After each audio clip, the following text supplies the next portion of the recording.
স্বাগত চট্টগ্রাম প্রতিদিন সংবাদে, সঙ্গে আছি আমি নাফিসা হক।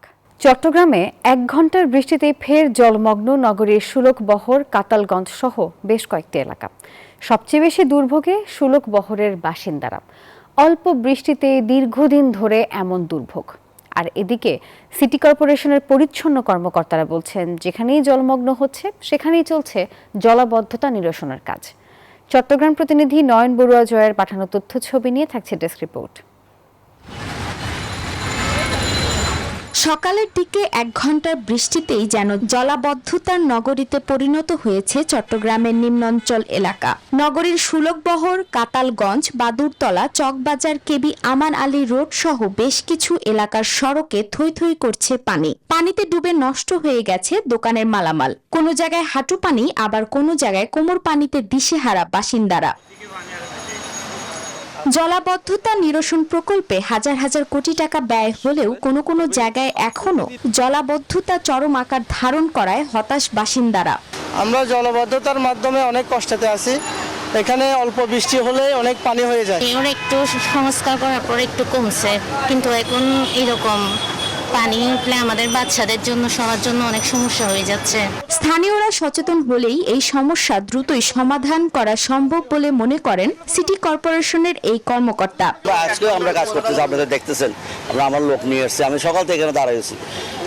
আজ চেষ্টা করবো আমি চট্টগ্রামবাসীকে যাতে পানি মুক্ত করতে পারি, চেষ্টা করব। দ্রুত এই জলাবদ্ধতা থেকে মুক্তি চায় এলাকাবাসী। Desk report, news 24। ঢাকা সহ দেশের 16 অঞ্চলে সন্ধ্যার মধ্যে সর্বোচ্চ 60 কিলোমিটার বেগে ঝোড়ো হাওয়া সহ বজ্রবৃষ্টি হতে পারে, একথা জানিয়েছে আবহাওয়া অধিদপ্তর। আবহাওয়া অধিদপ্তরের দেওয়া তথ্যানুযায়ী রংপুর, পাবনা, টাঙ্গাইল, ময়মনসিংহ, ঢাকা, ফরিদপুর, কুষ্টিয়া, যশোর, খুলনা, বরিশাল, পটুয়াখালী, কুমিল্লা, নোয়াখালী, চট্টগ্রাম, কক্সবাজার ও সিলেট অঞ্চলের উপর দিয়ে পশ্চিম ও উত্তর পশ্চিম দিক থেকে ঘন্টায় 45 থেকে 60 কিলোমিটার বেগে অস্থায়ীভাবে ঝোড়ো হাওয়া সহ বৃষ্টি বা বজ্রবৃষ্টি হতে পারে। এসব এলাকার নদীবন্দরগুলোকে 1 নম্বর সতর্ক সংকেত দেখাতে বলা হয়েছে। চট্টগ্রামের রাউজানে দিনে দুপুরে প্রকাশ্যে গুলি করে হত্যা করা হয় রাঙ্গুনিয়া উপজেলা যুবদলের নেতা মাসুদুল হক চৌধুরীকে। তার পরিবারের দাবি, এই হত্যাকাণ্ডে অংশ নেওয়া প্রত্যেকে ভাড়াটে খুনি। এদিকে হত্যাকাণ্ডে জড়িত 6 জনকে শনাক্ত করা হয়েছে আর গ্রেপ্তার করা হয়েছে 1 জনকে। সম্প্রতি সন্ত্রাসের জনপদ হয়ে ওঠা রাউজানের মাসুদ হত্যাকাণ্ড নিয়ে আকরাম হোসেনের 3 পর্বের ধারাবাহিক প্রতিবেদনের আজ থাকছে প্রথম পর্ব।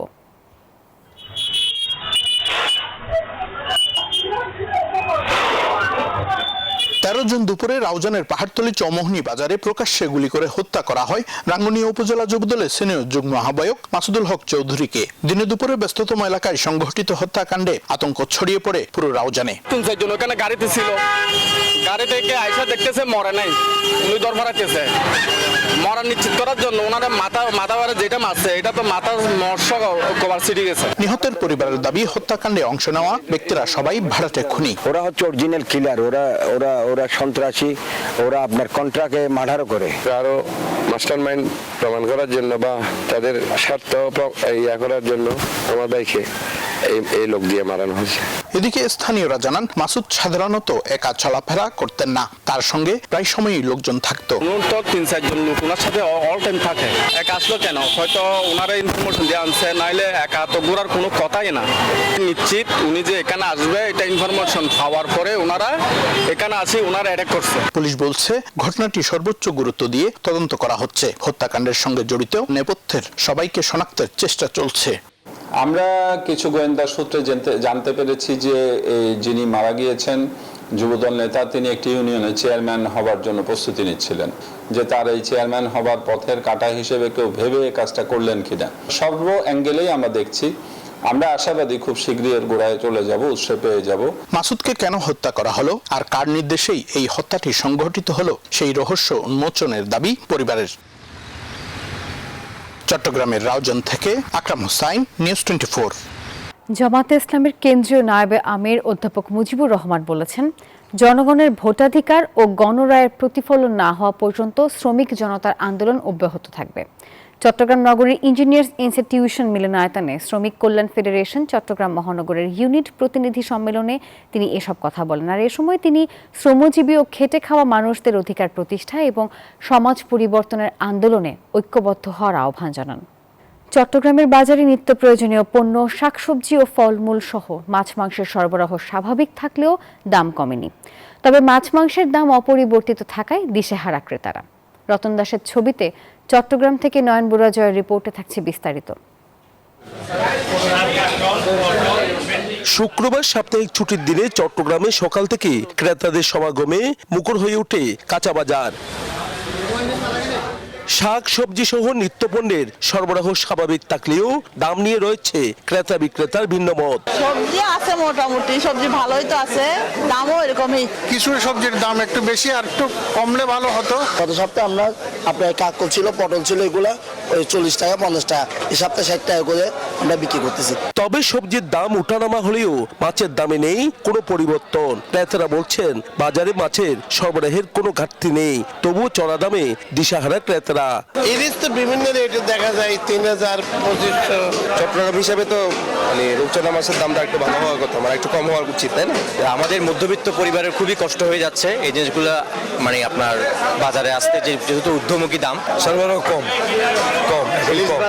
কয়েকদিন 10-12 দিন পরে শুরু হবে।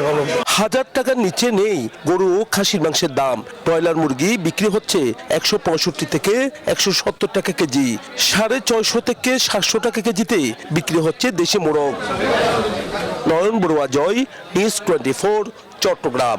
নোয়াখালীর চাটখিলে সেচ মোটরের তারে বিদ্যুৎ স্পৃষ্ট হয়ে মা ছেলের মৃত্যু হয়েছে। দুপুরে চাটখিল পৌরসভার 9 নম্বর ওয়ার্ডের সয়ানি টপগা গ্রামে এই দুর্ঘটনা ঘটে। পুলিশ ও স্থানীয়রা জানায় এলাকার একটি পুকুর থেকে মোটর দিয়ে পানি সেচ করা হচ্ছিল। আর এ সময় খোকন চন্দ্র ঘোষের ছেলে রাহুল মোটরের তারে বিদ্যুৎ স্পৃষ্ট হয়। ছেলেকে উদ্ধার করতে গিয়ে তার মা অঞ্জনা রানী ঘোষও বিদ্যুৎ স্পৃষ্ট হন। ঘটনাস্থলেই মা ছেলের মৃত্যু হয়। আর এই ঘটনায় এলাকায় শোকের ছায়া নেমে এসেছে। বর্ষা মৌসুম চললেও সৈকত জুড়ে বিরাজ করছে তীব্র গরম। সাপ্তাহিক ছুটির দিনে সৈকতে পর্যটকদের উপস্থিতি থাকলেও অন্যান্য সময়ের মতো উপচে পড়া ভিড় লক্ষ্য করা যায়নি।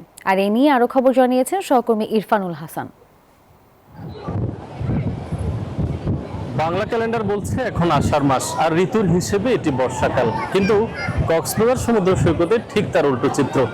বর্ষার এই সময়টাতে কক্সবাজার সমুদ্র সৈকতের তীব্র তাপদাহ, দেশের বিভিন্ন প্রান্ত থেকে বন্ধুবান্ধব, পরিবার পরিজন, আত্মীয় স্বজন নিয়ে ঘুরতে আসা, সমুদ্রে পর্যটকদের গোসলের যে দৃশ্য সেটি আমরা লক্ষ্য করছি। এখানে স্পিড বোটে করে অনেকে কক্সবাজার সমুদ্রে যে সমস্ত পর্যটকরা গোসলে নামেন তাদের নির্ধারিত যে সমস্ত স্পটগুলো রয়েছে সেখান থেকে নামলেই যে কোনো ধরনের প্রাণহানির ঘটনা রক্ষা যাবে এমনটাই প্রত্যাশা করছেন তারা। তবে এই ছুটির দিনে এখন পর্যন্ত কোনো ধরনের অপ্রীতিকর কিংবা হতাহত কিংবা প্রাণহানির কোনো খবর আমরা পাইনি।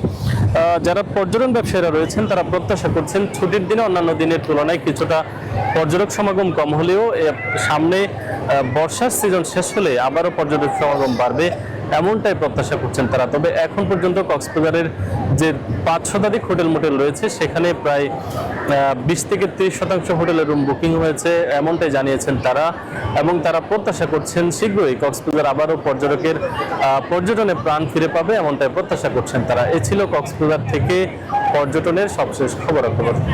নতুন প্রজন্মের কাছে দেশীয় ফলের পরিচিতি ও পুষ্টি সচেতনতা বাড়াতে চট্টগ্রামে অনুষ্ঠিত হয়েছে TV camera journalist association TCJA এর ফল উৎসব 2026।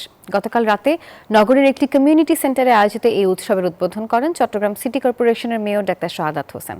অনুষ্ঠানে প্রধান অতিথি ছিলেন সংসদ সদস্য আবু সুফিয়ান। উৎসবে গণমাধ্যম কর্মীও তাদের পরিবার সহ বিশিষ্টজনেরা উপস্থিত ছিলেন। জেলা কৃষি সম্প্রসারণ অধিদপ্তরের উদ্যোগে চট্টগ্রামে চলছে 3 দিনব্যাপী জেলা ফল মেলা। এ নিয়ে আরো খবর জানাতে যুক্ত হবে সহকর্মী নয়ন বড়ুয়া জয় জানাবেন চট্টগ্রামের ফল মেলা কেমন জমে উঠেছে। নাফিসা, দেখতে পাচ্ছেন যে কৃষি সম্প্রসারণ অধিদপ্তরের আঙিনায় কিন্তু আমরা দেখতে পাচ্ছি এখানে ফল মেলার আয়োজন হয়েছে। গতকাল জেলা প্রশাসক এই ফল মেলার উদ্বোধন করেন। তবে আজকে দ্বিতীয় দিনে কিন্তু আমরা দেখতে পাচ্ছি যে ফল মেলা কিন্তু নানা রকমের ফলে কিন্তু সাজিয়ে রাখা হয়েছে। তো যেহেতু দেশীয় সব ফল দেশীয় ফল হওয়ার কারণে কিন্তু দেশীয় ফলের পরিচিতি নেওয়ার জন্য এখানে একেবারে শিক্ষার্থী থেকে শুরু করে বিভিন্ন বয়সের মানুষের কিন্তু ভিড় দেখতে পাচ্ছি আমরা। কাঁঠাল থেকে শুরু করে আম থেকে শুরু করে সব ধরনের দেশীয় ফল কিন্তু এখানে রয়েছে। আমার পাশে আছেন অতিরিক্ত কৃষি সম্প্রসারণ অধিদপ্তরের উপপরিচালক রয়েছেন উমর ফারুক। আমরা একটু আপনার সাথে কথা বলতে চাচ্ছি, এখানে কি কি ফল রয়েছে আর এই মেলার মূল উদ্দেশ্যটা কি? ধন্যবাদ আপনাকে। আমাদের আসলে প্রতিটি মেলার একটি বিষয় থাকে। এবারও একটি মেলার বিষয় হলো আমরা কর্মমুরা ফল শ্বাস সংরক্ষণ করবো 12 মাস। এই প্রতিপাদ্য বিষয়ের উপর ভিত্তি করে কিন্তু গতকালকে আমাদের মাননীয় কৃষিমন্ত্রী আমাদের কৃষি সম্মেলন দপ্তরের কামারবাড়ি ঢাকার কেআইবি সত্তরে কিন্তু সারা দেশব্যাপী এই মেলার উদ্বোধন করেন। তারই ধারাবাহিকতায় গতকালকে কিন্তু আমরা এই মেলাটি আমরা আয়োজন করেছি এবং এখানে সম্মানিত জেলা প্রশাসক মহোদয় উনি আসছিলেন। এখানে যে স্টলে এখানে পরিবেশন করা হচ্ছে এখানে প্রায় 60 প্রজাতির এখানে ফল আছে। জয়, ধন্যবাদ আপনাকে। চট্টগ্রাম শাহ আমানত আন্তর্জাতিক বিমানবন্দরের যাত্রী বহির্গমন লাউঞ্জে বিমান বাংলাদেশ এয়ারলাইন্সের একটি দুবাইগামী ফ্লাইটের এক যাত্রীর লাগেজ থেকে বিপুল পরিমাণ বৈদেশিক মুদ্রা উদ্ধার করা হয়েছে। বৃহস্পতিবার রাতে বিমানবন্দরে অভিযান চালিয়ে এসব মুদ্রা সহ ওই যাত্রী মোহাম্মদ আবু বক্করকে আটক করা হয়। এর আগে তার লাগেজ তল্লাশি করে 2,53,665 দুবাই দিরহাম, 4,790 ওমানি রিয়েল উদ্ধার করা হয়, যার বাংলাদেশি মূল্য 94,51,397 টাকা। আটককৃত যাত্রীর বিরুদ্ধে বৈদেশিক মুদ্রা পাচার আইনে মামলা করা হয়েছে। চট্টগ্রাম প্রতিদিন এই পর্যন্তই। সঙ্গে থাকার জন্য ধন্যবাদ সবাইকে।